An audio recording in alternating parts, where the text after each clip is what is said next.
Good evening, everyone. I see y'all have really been chatting it up. Well, before we went live, I'm going to run through here a little bit. But while I do that, let me say howdy to everyone who's in the chat. We've got Titan, Lisa Lou, Gene Hudson, and looks like all three have really been chatting it up.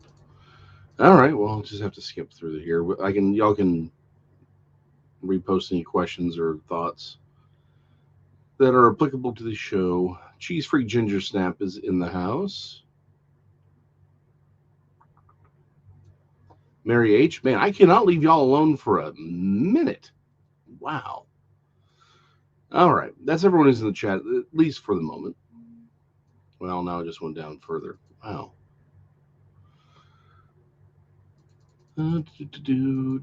And Susan Robertson. Okay, we're finally back down. Man, y'all were talking. Anyway, um, howdy. So I was actually looking. I was going to plan to go back to talking, going back through Genesis, MH 1953. Good evening. Talking about Genesis and going back to uh, Abraham and trying to get Abraham finished up. But I ran across something this week, and it from the about the demoniac and the pigs and all that, and I was really fascinated by a point someone was making, and I'm trying to validate because I don't want to talk about if it's there's some things people will pull up and they'll claim are true, right?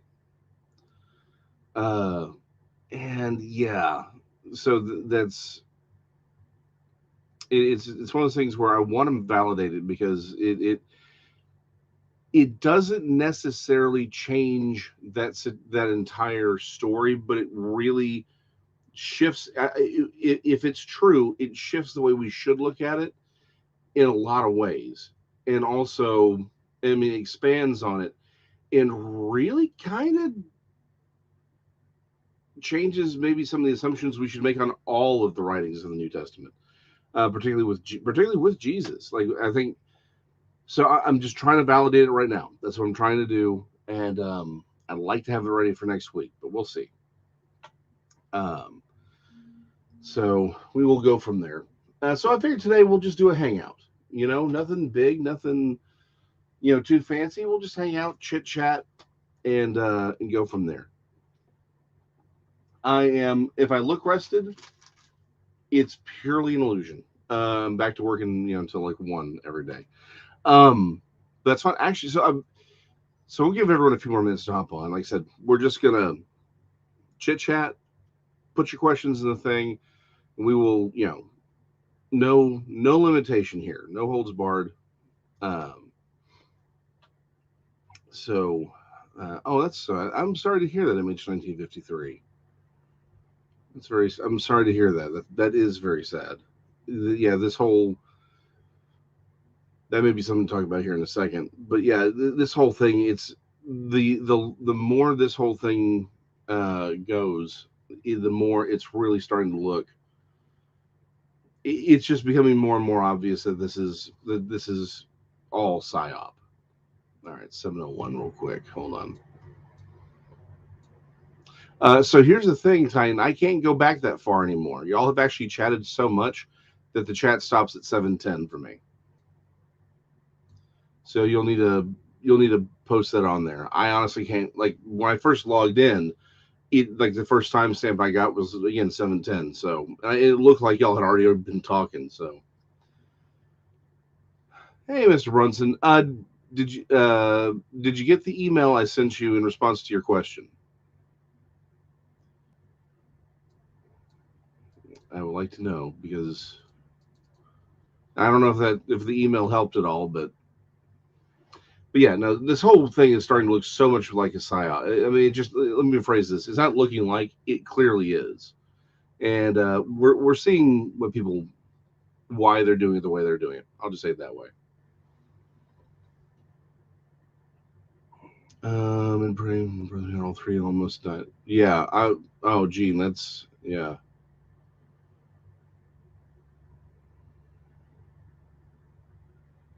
Hmm.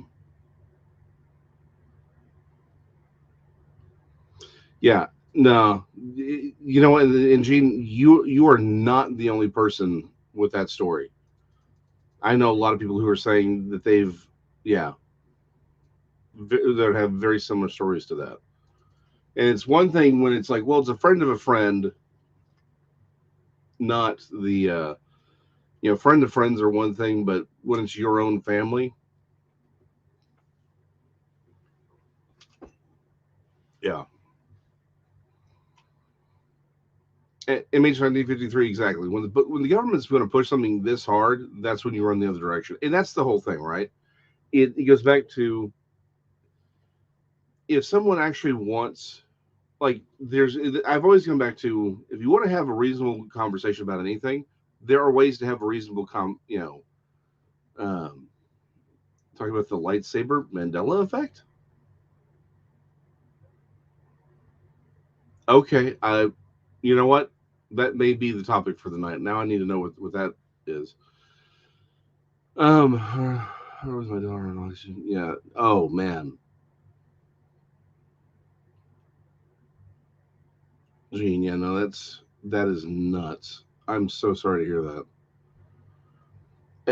It's like with anything else. When you want to have a reasonable conversation, there are ways to do it. None of this has been reasonable. In fact, that's one of the things that bothered me. Let's go all the way back to last year, right? Again, not calling anyone out in particular, because I know, and everyone thinks that you're talking about them. But when people are saying, well, we need to have a conversation about race, okay, let's have a conversation about race. But then no one had a reasonable conversation. It's immediate. There's these, everyone immediately jumps to having the worst possible case. It's like, if you want to solve a situation, there are ways to do it. There are, everyone sort of knows what a reasonable conversation about anything looks like. And when you're not allowed to have that reasonable conversation, that needs to be our first clue. We can't humor people anymore. I think that's the number one thing I've learned is we got to stop humoring people. We got to stop giving them the benefit of the doubt. If they don't want to have a reasonable conversation, it's just, it's time. If they immediately will jump to not having a reasonable conversation, just walk away, knock the dust off your sandals, because it's, guys. I think there was a woman who had a prophecy years ago, and it always struck me as true, but I had interpreted it one way, and I think we're actually really seeing it now. And she had talked about um, an angel with a sword chopping up or slicing. I think it was I want to say it was the Statue of Liberty in two, and I thought, okay, well, maybe they're talking about the New Madrid. I thought of it as a physical thing, right? That there was going to be this physical breakup, and that's whatever a lot of people were talking about, the New Madrid fault line at that time. And I'm like, well, maybe this is playing into that. But really, particularly post Trump, now that Trump isn't around to basically distract everyone, and it's the people, right? All this stuff is happening because of the people. I think we're really starting to see everyone split. And the saddest part of all of this is, I don't think it's necessarily along political lines. I think it's about, really,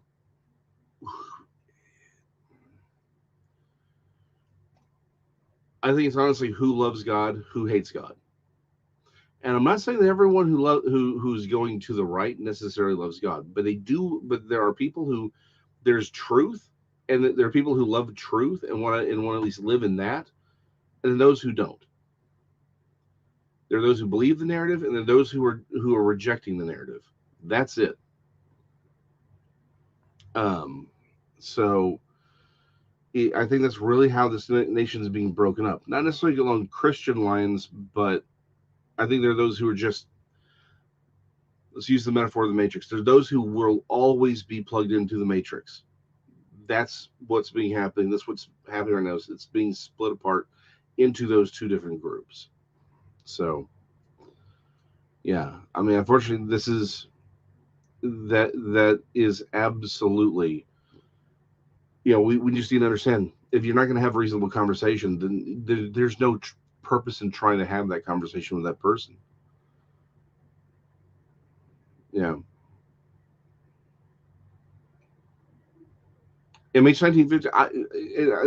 That's a very sad situation, and I know I people I love very very dearly that are just like that. It doesn't matter what you tell them. I'm not even talking about like things that are. If it, There was a gentleman online. It was I'll use his example because it's a very simple version of what I was about to go into. But there are people who were, even when it's not about, say, the vacuum cleaner, you give them something, you show the text, you show them, it's like, hey, this is it, this is what we're talking about, this is this person's beliefs, this is what this person actually says. You show it, to them, and all of a sudden it becomes, they look and say, well, it must be a mistype, or I just don't believe it. I'm like, but the dude that you're talking about typed this out. It's on his website. It's what he says he believes. And they'll just look and say, no, I don't believe that. The simple fact of the matter is, there are people who love the narrative, and there are people, i.e., not the truth, and people who love the truth. Now, not everyone who loves the truth loves God, but I think that the fact that they love truth gives opportunity for God to work. So all we can do is pray. But there's no point in there have been several people in my life who went a far field. And I used to agree with parental figures that we needed to walk softly, right? And it has become very clear to me that that is not a process that works. There are, it's become very clear that we have not gained anything by trying, again, this idea of being nice. There's a difference between being loving and being nice. There's a difference between being, from being obnoxious and being truthful. Niceness is not about truth. That's the number one thing I've learned. This walking on eggshells thing, this trying not to offend people thing, it doesn't work. And what's worse is the church has absolutely made it the 11th commandment, and we need to get rid of it right now. I'm not talking about being a jerk. I'm talking about not be, this idea that we have to be nice is a bad idea. It's sending people to hell, straight up. So we will pray for you, because that is nuts. Mary, thank you. Mary H has exactly the whole Rittenhouse thing. The fact that that ever went to trial should tell you everything you need to know about our modern justice system. That should have been, there never should have been charges. This never should have come to trial. This is as open and shut a self-defense case as has ever existed in the history of man. And yet they're still trying to prosecute it. It's all political. You're right. Rittenhouse is the Image 1953 has it right. Rittenhouse is the luckiest man alive, because that entire evening is recorded by like 100 different people from 100 different angles. It is clear what happened, and yet still they brought him. They're still brought charges. It's insane. But that's exactly the point. We can have everything. I mean, this is, again, there is literally nothing more clear than the Rittenhouse case, and yet they still brought the charges. So I think that's everything we need to know. That is the world we live in. It is it is broken up between those who love the truth and those who love the narrative. That's what's happening. So I saw the question though about, or the, let's say, okay, Brunson, the lightsaber was a beam and was controlled.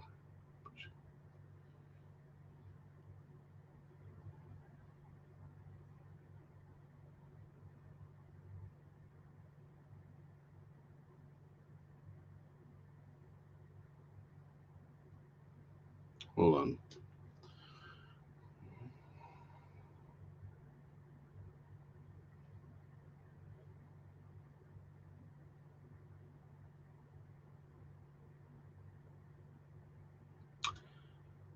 Okay. Brunson, I'm just going to sit here and just.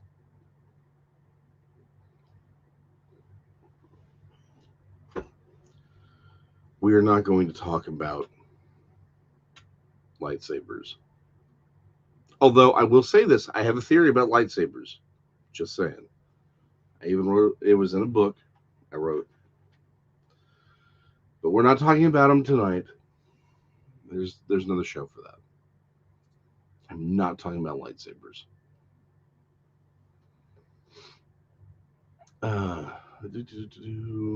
Fine.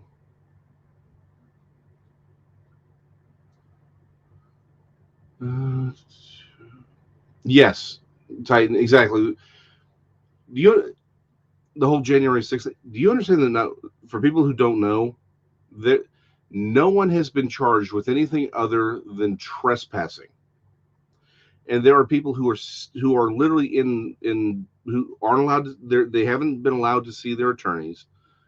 They are in solitary confinement. There was a guy the judge just had to have released because he broke his wrist and they wouldn't give him proper medical treatment. That's what's going on right now. This is nuts. Yeah, guys, this is we have come to a very strange state, and it's time for Christians to actually we've got to stand up on this. All right, 7:39. No, we are not talking about lightsabers tonight.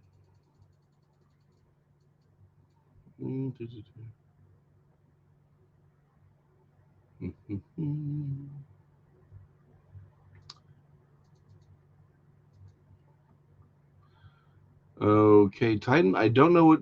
I don't see anything at 7:39. Well, I mean, let me phrase this. I see it, but I don't see them necessarily. I don't see a question at 7:39. Um, I see Gene Hudson's comment about how truth hurts and we should not stop telling it. But that's all I saw.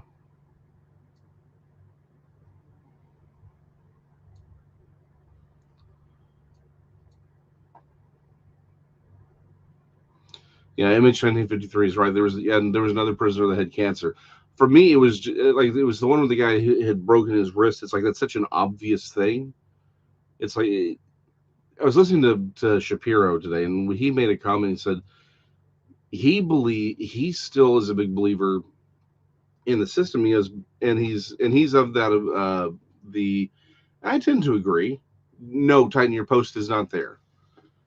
Hey, real quick, everyone, let's please remember that YouTube and Facebook are still things, and so not everything always hops over for me to see.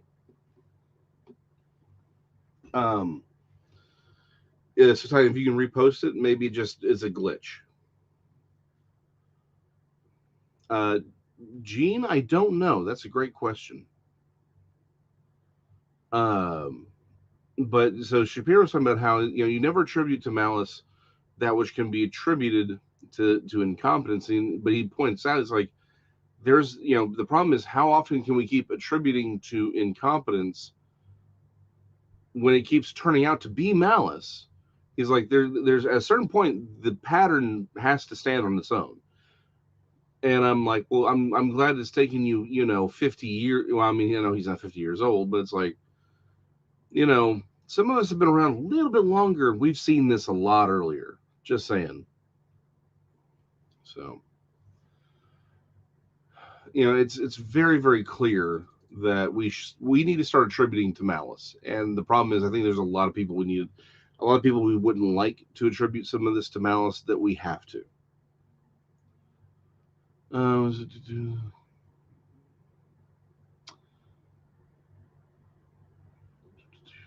Okay, so Titan, that's a great. So Titan has a great point. Yes, cheese freak ginger snap. So Titan was talking about how we should be encouraging each other through the great falling away. I'm assuming the way that what your meaning is, we need to remember the great falling away is coming, right? That is absolutely the truth, and that we need to recognize the doctrines of devils, right? We do, guys. The reason. Hold on one second. Okay, just getting a bunch of messages real quick. I want to make certain something wasn't up. Um, I still have 3 kids, and anything can happen. So let's go back to the Revelation 12 thing. We are literally in Revelation 12 verses 5a and 5b. That's where we are. Now, I will obviously, yes, it is my theory, it is my belief, it is my teaching. Can you take that to the bank? No. Do I think it's a safe bet? Yes. Am I a betting man? No, I'm not. And I've learned why not to be. But, sorry, my beard's being a little weird. That's my opinion. That's where we are. The great falling away is occurring. Now, I would like to point out, though, I still think it is a singular event. I think there will be an event in the future that is the falling away, but we have to understand a lot of these things take years to occur.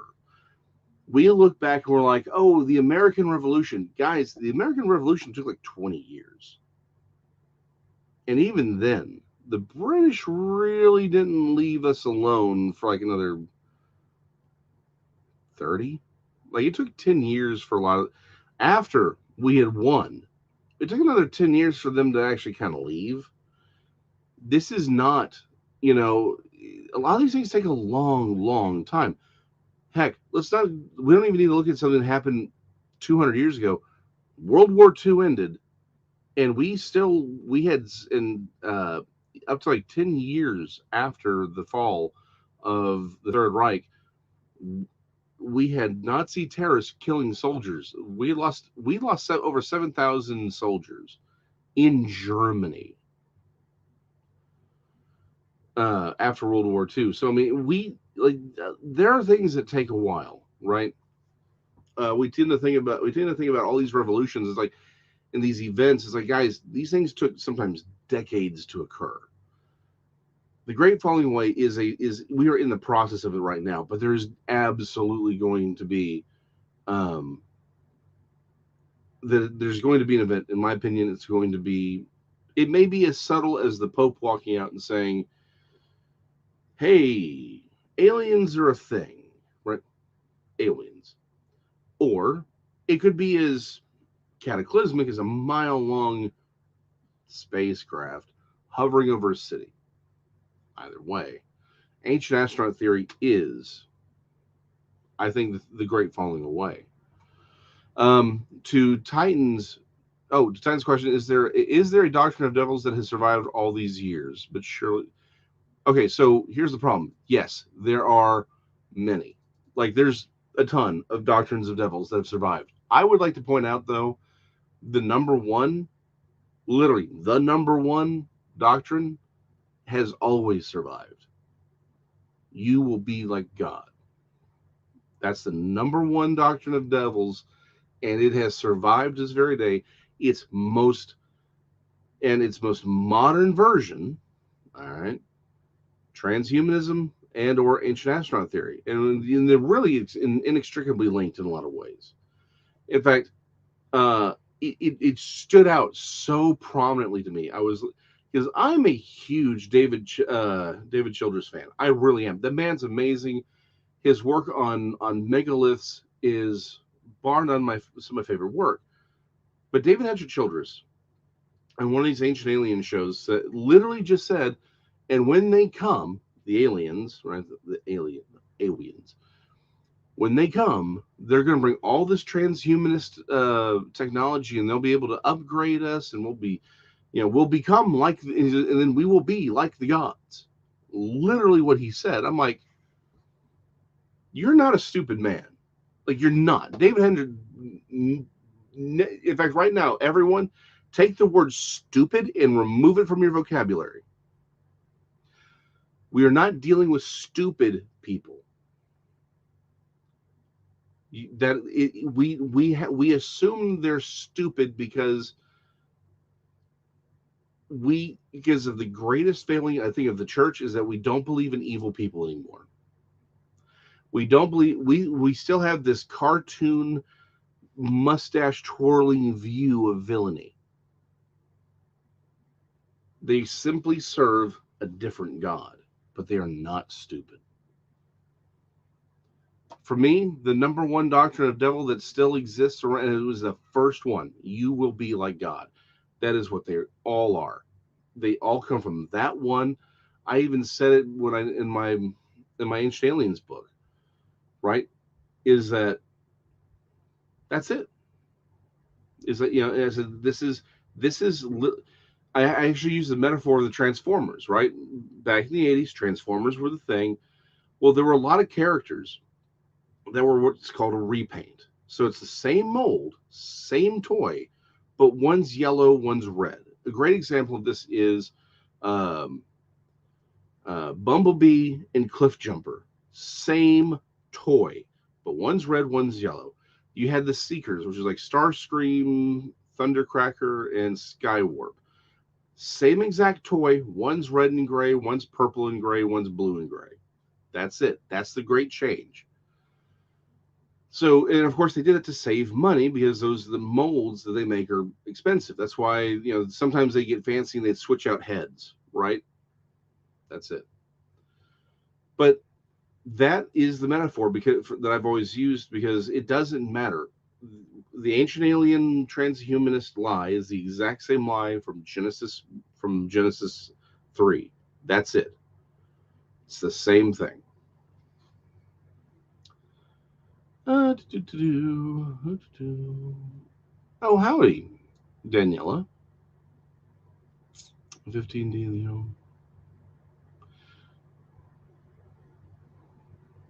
Mary H., I have no idea what that means. I should be here on Sunday. Yeah, unfortunately, this last Sunday was my wife's birthday, so we celebrated that.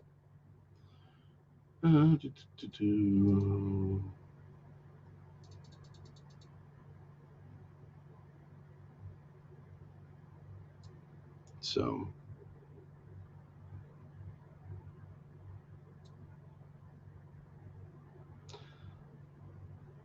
91 Alpha Film Medic. Okay, don't know what's going on there. Sometimes you just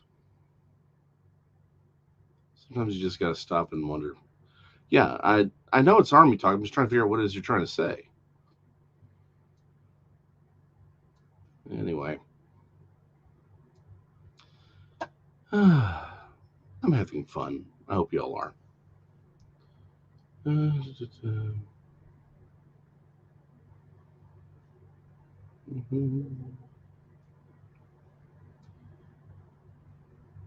the problem is, since some of y'all's stuff hasn't been coming across, I don't know if I missed anything. Yes, anything goes. Yeah, I'll be there on Sunday. So we're getting conditioner pumped up for harvest. Yes. Lisa? Yes. That's exactly what this is.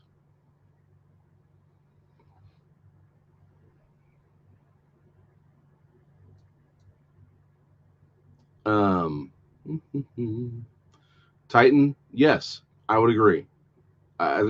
So Titan has a great question, and so let me explain why. So could this be a precursor to the prophet Isaiah's word about how Lucifer and how he brought the nations low?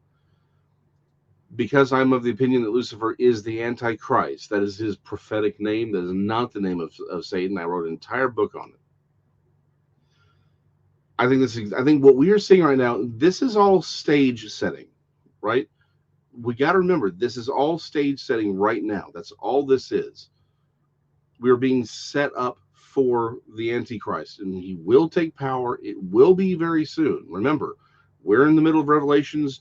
Revelation 12, verse 5, A and B. We're in between A and B is where we are. So yeah, this is stage setting. This we are in the beginning of sorrows, right? Jesus talked about this is the beginning of sorrows. That's where we are.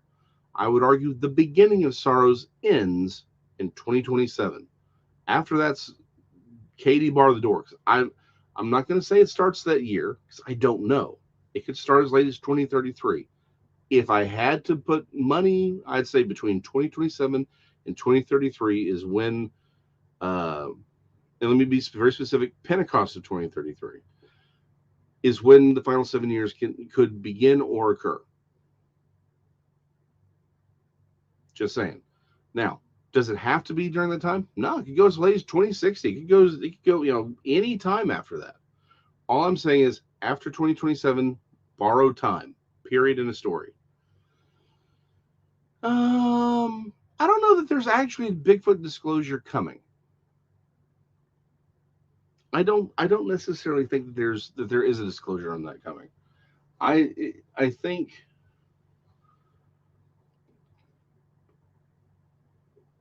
let me say it this way. I don't think the government really has as tight a control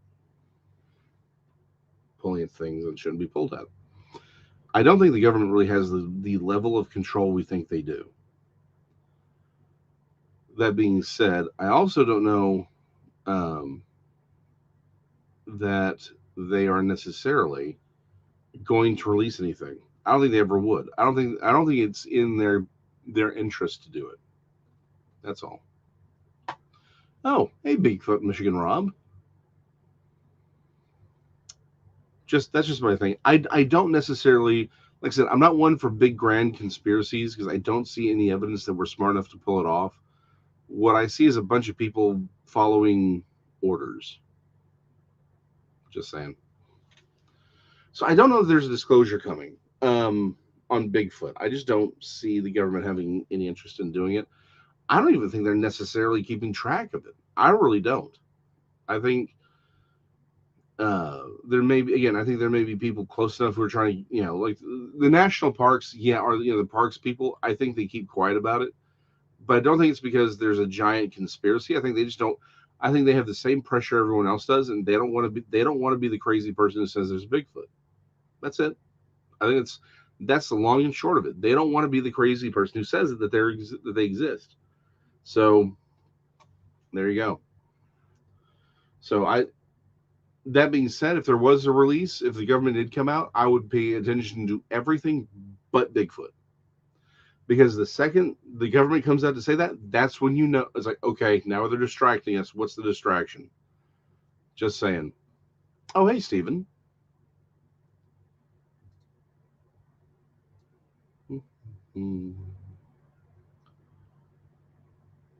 Make sure I didn't miss anybody because it seems like we had a couple people hop on.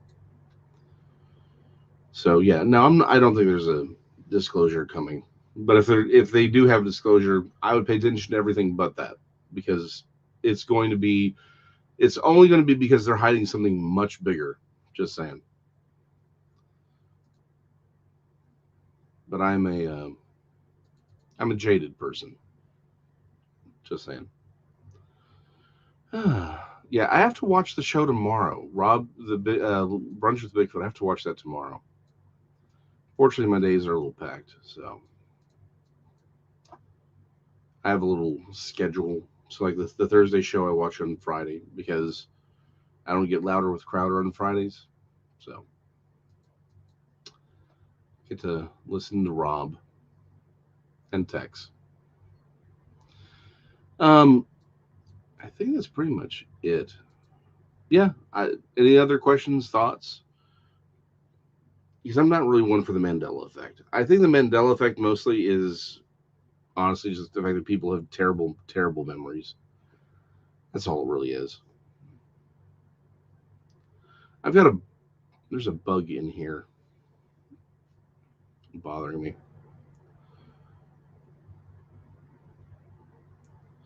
Since you have okay. Bigfoot Michigan Rob has sent me a 5-paragraph text.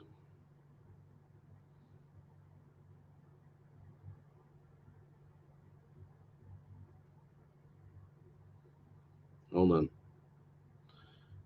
Okay, so it's on the main chat. Holy cow. You weren't kidding.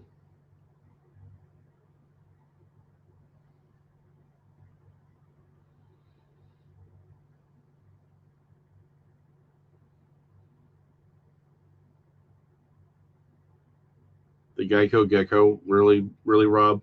Really?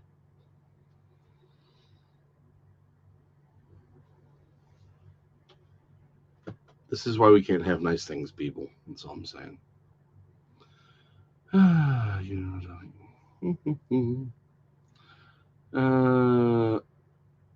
Yes, Titan. The Creation Evidence Museum pieces are actually done.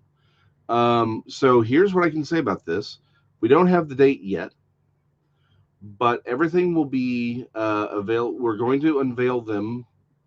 Tex, the whole Trinity group we're going to make an advertisement for it, and we're going to do a meetup at some in the spring on one of the first Saturdays at the Creation Evidence Museum in Glen Rose. They will debut there. There will be 10 full sets of everything ready to go, and then we will have the flash drives and everything also ready to go. But it'll be sometime in the spring, and we will have a whole meetup at the Creation Evidence Museum. Everything will be sold through them, and it's an amazing thing. And since it is just y'all in the chat, and I don't really want this show to get big, I feel I can talk to y'all, right? I'm going to be honest. One of the big things throughout this whole thing that I have really sort of discovered is I cannot wait for other people. I thought I could be the guy behind the scenes making things work and doing things like that. I just figured other people need to be out there doing things. I can be someone who helps other people. Nope. It's straight up. You can't help other people sometimes, and so again, this is not because I have anything against anyone. I love all people.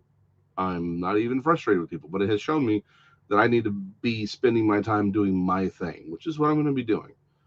When it comes, from a ministerial perspective, I think at this point there needs to be moving ahead. So it'll be a one-time thing, but I think we're going to do some stuff here. Like I assure you, in the next few years, if I can, particularly if I can, if I can make it to where I'm no longer having to work 10 to, between 10 and 14 hours a day at my normal job, and I can really do this kind of stuff full time, I think we're going to see. I'm going to be able to make some stuff happen. That's all I'm going to say. In fact, I'll say it this way. One of the big things I've always wanted to do is have my own creation museum, but I have realized I want to do it digitally so it can be worldwide. People can just click and read and see all the evidence. That is my next big deal. To be able to do that, I can't be working. I can't have a job. I have to be able to make my money doing that. So that's the next step. So that's why I've set up this subreddit or the subreddit Substack account. I'm actually working on the first article. It's going to be I'm going to be doing my artwork on it. I'm going to be doing articles. I'm going to be doing comics, mostly, cryptid stuff, sci-fi stuff, some political stuff, but from a more religious perspective. It's going to be a lot of the fun stuff. But if I can make that my thing, then I should be able to roll some of this other stuff into it. So, like I said, everything's the first step. We're in the first steps of everything. So maybe in a few years, we'll be doing some other things. Like, I really would not mind moving all of my stuff off of YouTube and onto my own website, where all the videos are on their own website as part of it, right? Have more production value than just me at an art desk, but it is what it is. Saw a comment though about the prophets. So MH 1953. Yes. On the year I was following the prophets too. What do you think about all that? Well, so honestly, MH 1953. I can't even listen to. I can't like. I used to find so much. Um, I used to be. Um, I'm trying to think about how to say this. I used to be very encouraged with like Sid Roth. I mean, watching the Sid Roth show, it's supernatural. There were always people who would come on, and it just either they just struck me the wrong way, um, or um, something just felt off about them. It was always like a few people who just kind of felt a little too smarmy, right? Like I'm like, just saying. Um, but now it's all of them. It's everyone. Honestly, I just like the only people I can still listen to at this point is Jonathan Kahn and Perry Stone. Like that's it. Everyone, and even Perry Stone from time to time starts to feel a little showmanny. I don't know if that makes any sense. Um, but like those are the only two that I can still listen to. I am only holding out hope a little bit for I will and I will hold off on what's his face. He's passed away. Um,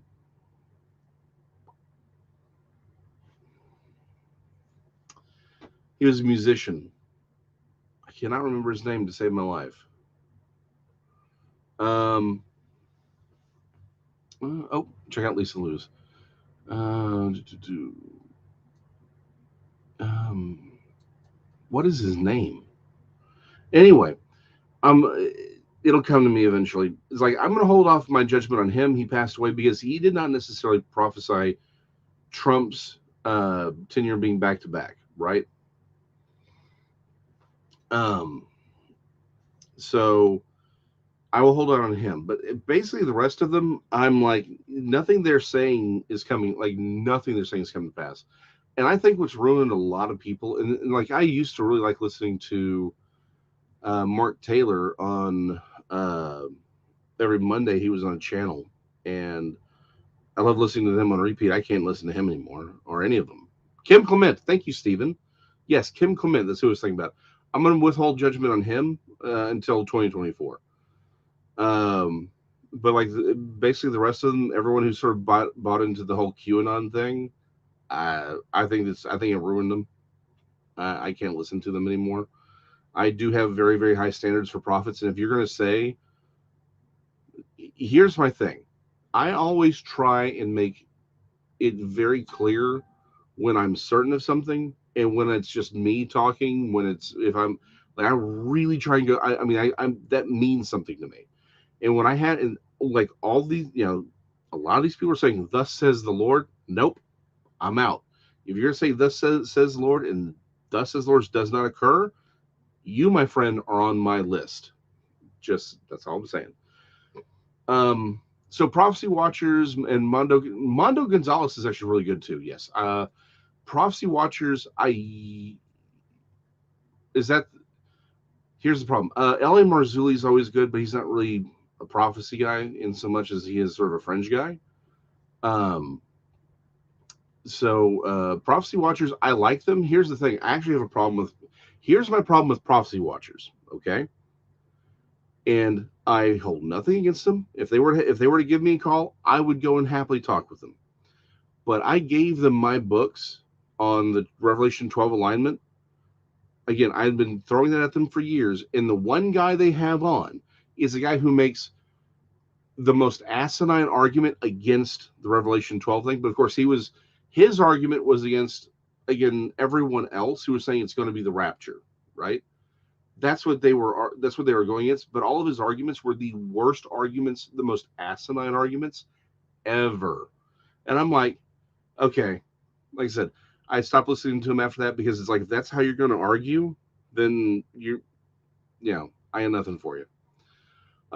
Okay, Titan, okay. How in the world do you not know what I think about Dr. Michael Heiser? We quote him like nearly every video. Literally every video we do has some reference to Heiser's work. I have very publicly stated that I take from Michael Heiser's work all the time. He is amazing. He is one of the great lights. Michael Heiser is one of the great theological lights of the 21st century. Period. End of story. There's no holds barred. And I love what he'll talk about, right? Where he's like, hey, he's like, I'm not coming up with anything new. I'm just relating these findings to you. Well, but he's great. I mean, that's what so that's the thing, right? The big problem that we have is that there hasn't been someone in the doing the scholarly work who can then translate and say, hey, this is the stuff that we found, and give it to the layman, or even to the profession, to the professionals, but give it to the layman and the pastors to update our what we know. That's what he's doing. He is doing phenomenal work. I really hope he recovers from his pancreatic cancer. We prayed for him on the show. I love Heiser's work. Heiser is amazing, straight up. I owe a lot of my changing ideas. I mentioned this on Sunday. Oh, by the way, I forgot. This next Sunday, or this coming Sunday, I moved communion over to this Sunday. One of the things I mentioned is I've had a huge evolution in how I read the text of the Bible because of Heiser. But where I've actually allowed more nuance than I have in the past, I've actually become far more dedicated to the text and more adamant that we stick to the text and that we live by that text. So, like I said, in understanding the culture, better understanding the culture. Again, y'all know me. I've always been an archaeological nerd. I love learning about the things that happen in the context of the culture, of the Bible, where it came from, to understand what they're trying to say. That's always been my deal. He has pushed that to the end, like he ramped that up to 11 on me.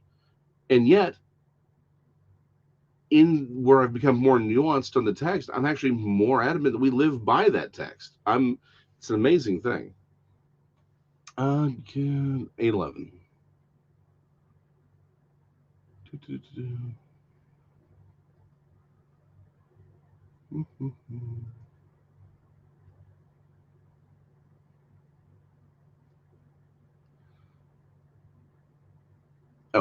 So okay, Mary H, trust me, as soon as we have an actual date, I will not let y'all forget it.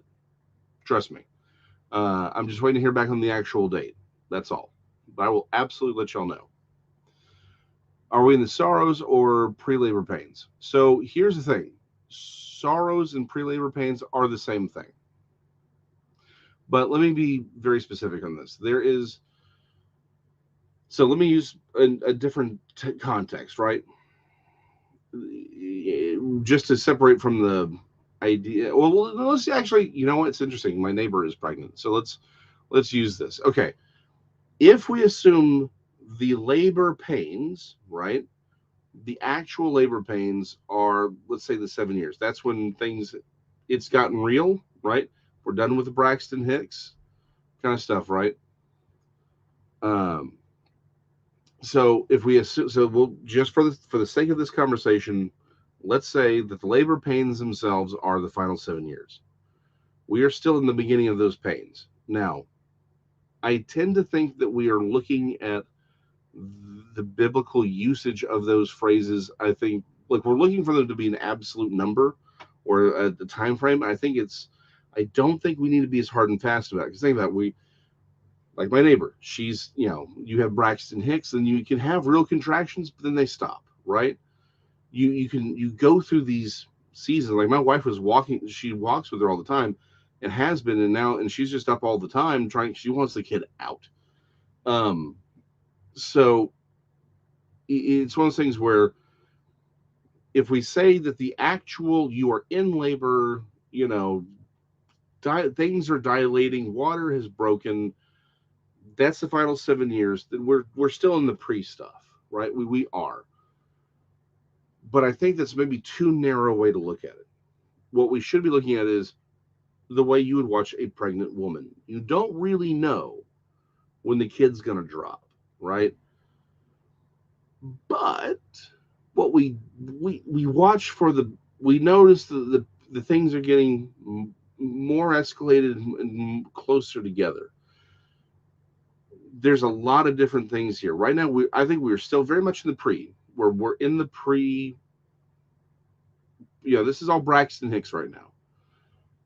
I would say everything up until July 27th of 2027 is Braxton Hicks. I can say that pretty with like 89% ontological certitude. After 2027, I'm playing it by ear, like just straight up playing it by ear. But right now we're very much in this pre, we're very much we're in the beginning of sorrows. That's it. This is the Braxton Hicks. We're coming up to the time. We ain't there yet. That's where we are. And honestly, the one thing I'm looking for, I mean this very sincerely, because I do think there's an argument to be made that many of the trumpets have already sounded. The two things I'm looking for, I think we'll see one first. 1/3 of mankind dying. That's it. That's the first, because I think that happens before. I think the Antichrist really comes into power after that event. But that's now. Here's the thing. I'm also kind of open to that 1/3 of mankind dying, not necessarily being all of humanity. It may be 1/3 of this army that's involved, right, or 1/3 of the people in a region dying. And that's what I'm looking for. But if there's a significant, something where you'd be like, yes, 1/3 of the people live in the Middle East, or 1/3 of the people who live in Europe, 1/3 of people who live in China. Like if that was it, that's a bell for me. Just saying. Um,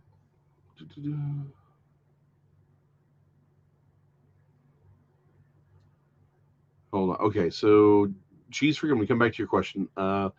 Thieves Oil. Yeah, Russ Dizdar and his wife. Oh, did his wife pass away? Last I heard, she was. Last I heard, she was still very, very sick, but I hadn't heard that she'd passed. Yeah, Russ Dizdar passing, that was sad. Hold on. And yes, again, as soon as we know a date, and I'm a hugger too, so we will be hugging. There'll be much hugging.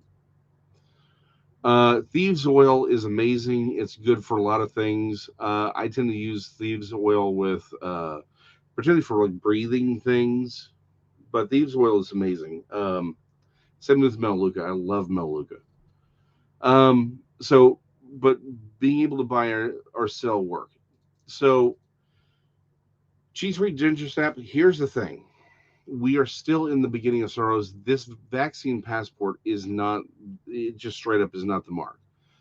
The thing is, the mark is going to be something that it's very, very clear. It's to a specific governmental official. In fact, I would even say it will be part of a reunified Muslim caliphate.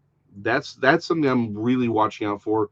Is is sort of a reborn caliphate, right? That you can pledge your loyalty to. That's what I'm looking at. Now, that being said, are the vaccine passports a prelude to the mark? Oh, absolutely they are. Absolutely they are. The second one is Melaleuca alanifolia. You would usually see this tea tree oil. Melaleuca is actually like the brand name. What's the name of the plant? Melaleuca elenifolia, but Melaleuca is the company that produces it. It's a particular type of plant that grows only in one specific spot in Australia. But I think tea tree oil is the same thing. And yes, image 1953, the mark will involve worship, right? So image 1953, your question has actually been in the forefront of my mind for a while now. So the question is, how does the 1/3 of mankind die? I still think it's some kind of military involvement, because it talks about fire and like it's a very weird event. I still think it's going to have some form of military. It just feels like it's a military thing to me, but again, I can't say that for certain. Is it possible that what kills off 1/3 of mankind is related to the vacuum cleaner? I, I can't say no. I mean, I really can't. I'm just not going to say it because I don't know. I don't know what it is. Um, but is big pharma again? How you know what? There again. I think. Hold on. I think Titan actually says. Oh no, Mary H. Yeah, 1823. They did not repent of their sorceries or their witchcraft. Well, sorceries and witchcraft. There is pharmakia, which is literally where we get the word pharmacy from. Although I don't think we're talking about vacuum cleaners in general for that particular verse. I think honestly it's more about. So let me get real weird with y'all, and we can end on this. Actually, young Titan, Young Living. My wife uses that too. She sells it too. But usually it's just she only did it to help fund her oil love and addiction. So let me get real weird with y'all for a second. For those of you who may be into, no doubt y'all have run across the idea of DMT, right? DMT I can never remember the chemical name. It's a chemical that has allowed people. It's a it's basically sort of like mushrooms and a lot of these others, ayahuasca. It allows it allows people to contact spirits on the other side. Like it is very much a shamanic drug. I think that we are going to enter I think when the aliens, I don't think they're aliens. I think they're demons. When that whole thing drops, what I believe the great falling away is the time when the worship of aliens and again, they won't call it worship, they'll call it mutual meditation or something like that, right? Some BS new age word. They're going to say when this occurs, and ancient astronaut theory basically is used to unify all of the um, all the things together, all the world religions together.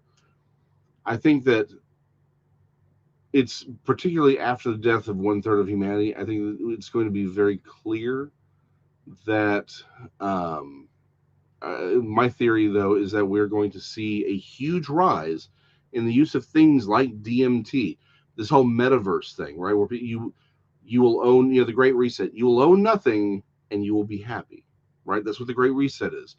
They don't want you to own it. You'll never own anything. Just the big companies will own everything. You'll just put on your glasses and be drugged, and you'll do your job, and you'll be happy. That's what they want from you. This is not me saying it. This is literally what Klaus Schwab has publicly stated. Like, it's again, this is remind me to have a conversation about the one conspiracy theory I really believe, and we'll talk about that later. I do think that when we get to that final 7 years, I think that's exactly the kind of world we're going to have. We're going to be looking at, and I think they're going to be using DMT. They're going to be using these mind altering drugs to communicate with these demonic entities. They're absolutely going to be lost in their own drug use to, you know, these psychotropic drugs, these anti-anxiety drugs that we're trying to get everyone hooked on. That's that they would rather live drugged up in this very, you know, not 1984 Brave New World, live in this Brave New World drugged up metaverse reality than actually living in reality. I absolutely think that's what's coming. Um, I don't think wormwood actually kills 1/3 of humanity. I think wormwood was Chernobyl. Well, let me rephrase this. I'm not 100%, but I do think that the probability of World War One being the first trumpet, World War Two being the second, wormwood being Chernobyl, I think those are real possibilities. I think those I think a lot of us in the evangelical community, particularly those of us who have looked at who work on eschatology, have not really paid that theory close enough attention. Um, but the 1/3 of humanity, I don't think has anything to do with wormwood. I don't think it has anything to do with stellar objects per se, because the text reads to me, like I said, there's just also I'm not convinced it's the vacuum cleaner that's doing it. It just reads too much like it's a military event. Like because there's an army, they have riders, they're riding strange looking things. Um, so by military, I don't necessarily mean war, because it doesn't. I'll say this: it doesn't feel like a war to me. Just the way the text reads, it reads like an extermination, like straight up. In fact, let me read the text, because, like I said, this trumpet is one I really look at. Like, this is one I think it's the next one on the list. See what you made me do. Now I'm going to read things.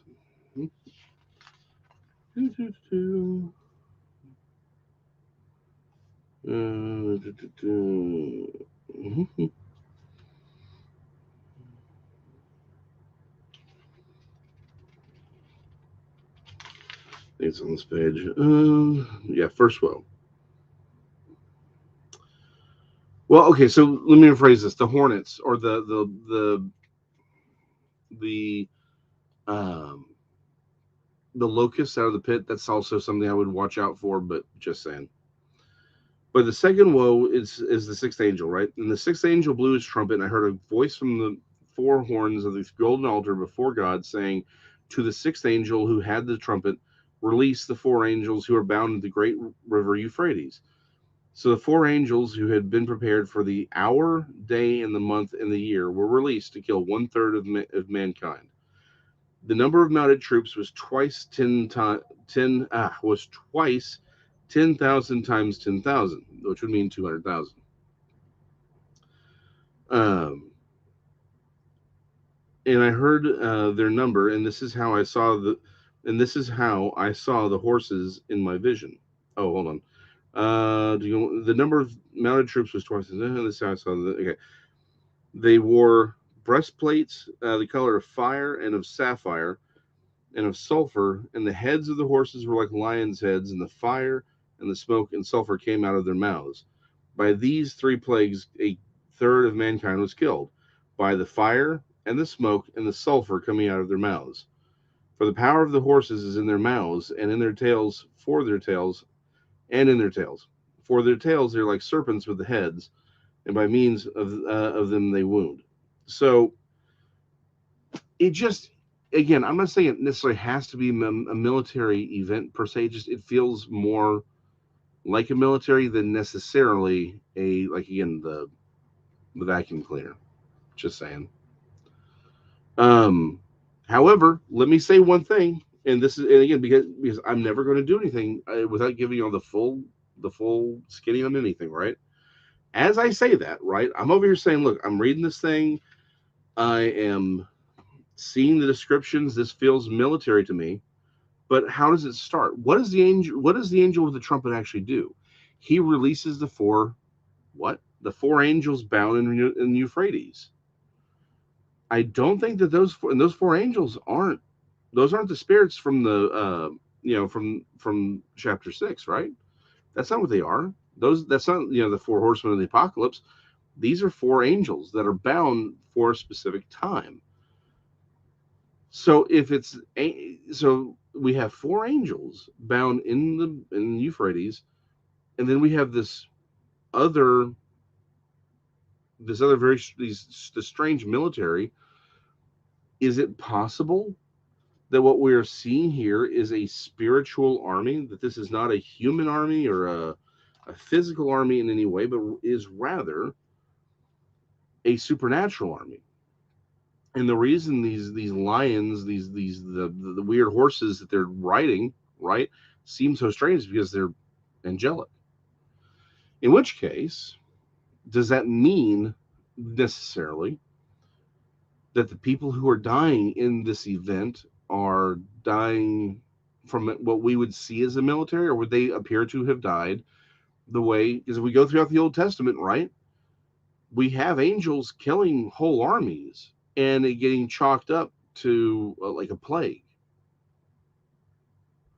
Is it possible that so again, just giving you all the thing, is it possible that it's an art again, these four horsemen are these four angels are released, and their military, their angelic military, goes around the world and they're striking down people who have the vacuum cleaner? I can't say that interpretation does violence to the text, because it doesn't. It works. It's a workable. That is a workable interpretation. So I'm not saying that's what's gonna happen. I'll put that there for now. I'm not saying it's what's going to happen. All I'm saying is that while it's not my preferred reading of the text, I can't say it's a bad reading of the text at all. Just saying. It's okay, Mitch. 1953. I haven't been cool ever.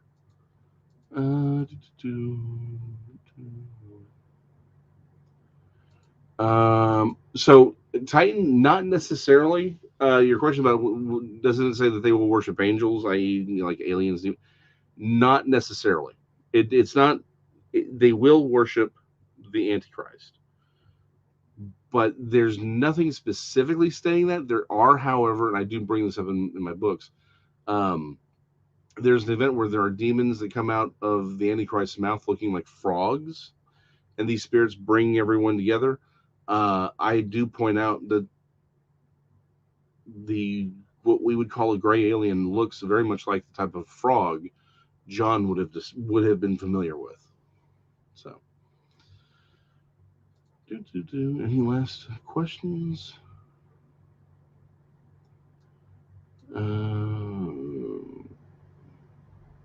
Gene, yes, they have. Cheese freak, yes. Guys, we're gonna be praying for a lot of people, because the whole vacuum cleaner situation affects a lot of people. And right now, when OSHA's trying to figure out what to do, a lot of us are trying to figure out what to do. I think I have absolutely made, because I am not anti-vaccine in any way in general. I do, however, have a nuanced opinion on just like everything else, right? Not everything works for everybody. Not everyone should take everything. Nothing can be designed to accommodate all humans. I've always said this from the beginning. You should take it only if you feel like you should, and then if you're healthy, and it really should only be for people over 65 or people with a weakened immune system. I'm fine with that. Those should be the people who should be allowed to get it. If you want to get it, get it. I ain't gonna take it though. I'm certainly not gonna take it if you're gonna make me. Straight up. It's because I've already been sick. There is no reason for me to take it to begin with, and at this point, it represents a greater potential threat than not taking it. So there's no reason for me to take it, and I don't believe that anyone should have the ability to tell me to make it. No one has the ability to force me to take it anyway. That's the beginning and ending of the conversation. But yeah, medically speaking, I don't think I need it. That's my decision. That is how this works. And to anyone who would say that we have to mandate it, let me ask this. Okay. So if we have to absolutely mandate this for this untested, this very recently developed, we do not have long-term understandings of this technology. If we're going to force that, then when are we start mandating that big red A's be tattooed on the forehead of everyone who has HIV? I think there are a lot of far more dangerous diseases out there that we need to be addressing. If you think that we have to absolutely overcome someone's, uh, someone's will on something that, on a disease that has, at worst case scenario, a 99.9% recovery rate, like that's the worst. It's really 99.9. Some have argued 99.98. Depending, and a lot of that depends on how you jury rig the numbers to make it to make it as bad as possible. It's like, great. Then how about we have something that has why don't we then show me how you want to handle any of these other diseases that are far more dangerous? And they're not going to do it because it's not about your health. It ain't none of it about your health. If it was, the conversation would have gone like this. We have this experimental technology. It allowed us to develop a vaccine very quickly. It seems to be effective for people over 65. In fact, it does. It seems to be really good. We'll give it a try. Everyone else, you know what? And I'm saying this for me, get off your butt, go run, eat better. Health is, living a healthy lifestyle is far better than any drug we're going to give you. And if you've already had it, you're already immune, so you don't need to worry about it anyway. And if you're under 65, unless you have some sort of massive comorbidity, then you're fine. Go get sick anyway. You're going to have a natural immunity, which we know is faster and cheaper. And 80% of people who catch this disease never even realize they have it. That's a reasonable conversation that takes everything into account. But no one wants to have that conversation, do they? Because it ain't about your health. And let's talk about this. Thank you, Gene. Let's talk about the chemicals in your food for just a second. Yeah, processed food, probably killing. In fact, that's probably the number one thing killing me, processed foods. And there are people who, I looked at carnivore. I just can't do the whole carnivore thing, even though I probably should. But one of the things that popped into my head was, what if the reason the carnivore diet seems to work so well with people, particularly people who have autoimmune diseases, is that these autoimmune diseases are actually glyphosate poisonings. And the only reason that you're recovering is because you've removed this glyphosate in your system, because you're not eating foods that have lived their entire existence in glyphosate. Glyphosate is the primary active ingredient in Roundup. It is highly carcinogenous. What if the reason all these people have gone to carnivore? I mean, carnivore, zero plant matter diets, and they recover. People with autoimmune diseases recover. They are healthier. They lose weight like just falls off, and they immediately become healthier. Don't you find that strange, considering we were created to not eat meat? What if it's just like they get rid of the glyphosates? I'm not saying that's what happened, but I'm also, I don't see a good argument against it. Glyphosate is a toxin, and we eat it every day in every bread. If it's in the breads, it's in your vegetables, your fruits, everything. All plant life has been drowning in glyphosates for the last 70 years. You tell me that's not going to have an impact. What if one of the reasons we've all blown up, we're all sicker than we used to be, we're all overweight, more overweight, not just the sugar that's in everything, right? Because sugar is terrible, particularly the processed sugar. What if we're all just having reactions to glyphosate? and it's literally poisoning our bodies, and we're not doing anything. And we think, okay, well, I need to eat healthy, so I'm gonna eat all these fruits and vegetables, and that's what's actually killing you, because it's all covered in glyphosate. Just saying. So, I don't know, but I do know that no one's looking at it because big pharma and big everything does, likes big things. So, well, on that note, I will see y'all on Sunday. We will be doing communion on Sunday. I don't know what we're going to talk about on Sunday because I have a couple of different things in my head. If I can, I will. I would like to talk about the demons that run to the pigs. If I can find the evidence I'm looking for, I will definitely talk about it on Sunday. If not, it'll be the following Thursday, if I can find it at all. But we'll go with you know we'll go with that. I would really like that to be the case for Sunday, but if not, we'll find something to talk about. But we will do communion, so that's wine and unleavened bread. Again, easiest thing in the world. Go get yourself a tortilla. It's a flatbread. That's it, right? And that's if you can. Again, if all you have are donuts and purple drink, that's acceptable too.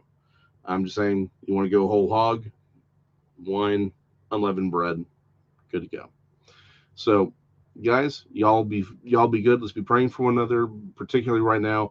But let's also remember, like what we were talking about on Sunday.